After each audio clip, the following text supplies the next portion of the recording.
Ya Bapak, boleh sikit. Apa yang saya bangkit, yang menyenarai hitam, pelajar-pelajar yang disenarai hitam ni, ialah mereka yang belum lagi dapat pekerjaan. Belum dapat pekerjaan, jadi bagaimana mereka nak bayar balik? Kemudian pasport punya yang ditahan. Kalau mereka dapat kerja di Dubai ke, di luar negara ke, macam mana mereka nak pergi? Jadi sepatutnya yang diambil tindakan mereka yang sudah bekerja, terutamanya dengan agensi kerajaan ke, dengan jabatan kerajaan. Tapi bagi yang belum bekerja, tambah pula daripada keluarga yang miskin, saya dah bertemu dengan mereka-mereka ini yang menjadi masalah. Sebab itu kena ada dasar yang jelas. Saya setuju ada ambil tindakan bagi mereka yang engkau yang sudah ada pekerjaan. Tapi yang belum ada pekerjaan, saya anggap ini satu kezaliman. Boleh tak perkara ini ditimbal balik untuk kepentingan mereka-mereka ini? Sekian, terima kasih. Yang sama boleh, Nasri. Boleh, sama. Terima kasih. Saya cuma nak klarifikasi daripada Yang Berhormat Menteri berkenaan dengan PTPN juga. Tahun lepas ataupun setahun setengah yang lalu, Kementerian telah membuat keputusan untuk mengheret sama ibu bapa sebagai penjamin kepada pinjaman-pinjaman yang dikeluarkan oleh pihak PTPN, dan status penjamin ini sudah tentu terdedah ataupun risiko tindakan mahkamahnya juga akan dikongsi bersama sebagaimana peminjam pada tahap pertama. Saya nak tanya ini berdasarkan kepada keputusan di mana keadaan ekonomi yang tidak baik, kerajaan pernah membuat keputusan meminta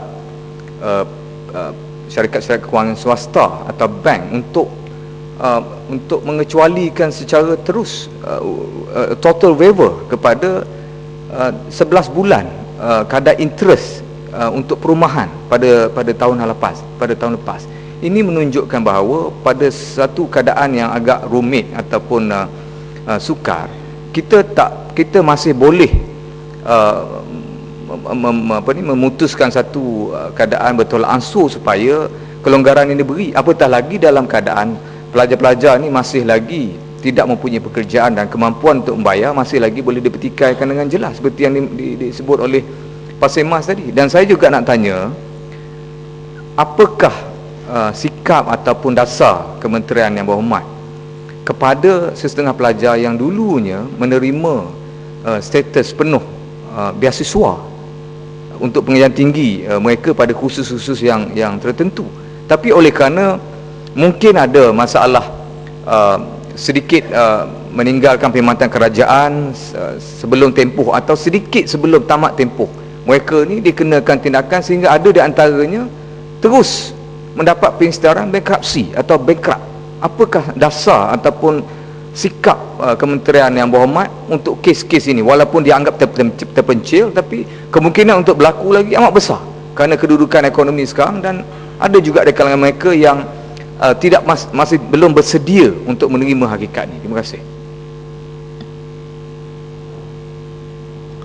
Tan Sri Yang Dipertua, PTPN dalam melaksanakan tanggungjawabnya mengambil pendekatan untuk berbincang dan juga berunding isu yang dibangkitkan oleh Yang Berhormat daripada Pasir Mas. Walaupun pelajar itu tidak bekerja, masalahnya apabila mereka keluar daripada universiti, apabila notis diberi, dalam masa mereka belum lagi mendapat pekerjaan dan sebagainya, mereka tidak maklumkan kepada PTPN, sehinggalah kepada satu masa setelah berbulan dan bertahun, PTPN meletakkan mereka di bawah golongan peminjam tegar sehingga mereka berhadapan dengan masalah.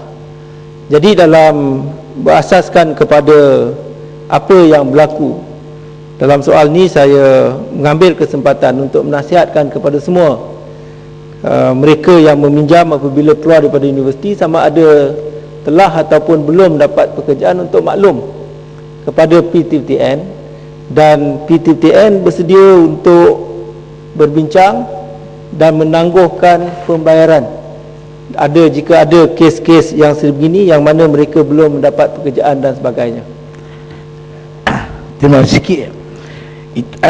Saya mengalu-alukan sikap keterbukaan pihak kementerian khususnya dalam PPTN ini seperti yang dijawab tadi. Tapi orang sedar ke tidak, di kalangan mereka yang sudah tamat belajar, dia tidak duduk dengan keluarga, mungkin berpindah alamat, tak tahu ke mana mungkin ini yang suka dihubungi. Tetapi apa pun mesti ada dasar yang jelas. Maknanya kalau belum bekerja, macam mana nak bayar? Saya nak bagi ini, sebab saya nak bagi satu contoh pada yang berhormat. Ada yang tampil untuk berbincang, adik-beradik 13 orang yang sulur dapat bekerja, pinjamannya 6,000, dia offer nak bayar 150, tolak. PPTN tolak. Ini yang saya kata sikap ni yang harus prihatin, yang dikatakan rakyat didahulukan ni. Nak jawab dia boleh jawab lah cara umum, tapi ada spesifik kes yang kita boleh kemukakan. Sebab itu kena jelas supaya tidak ada kekeliruan.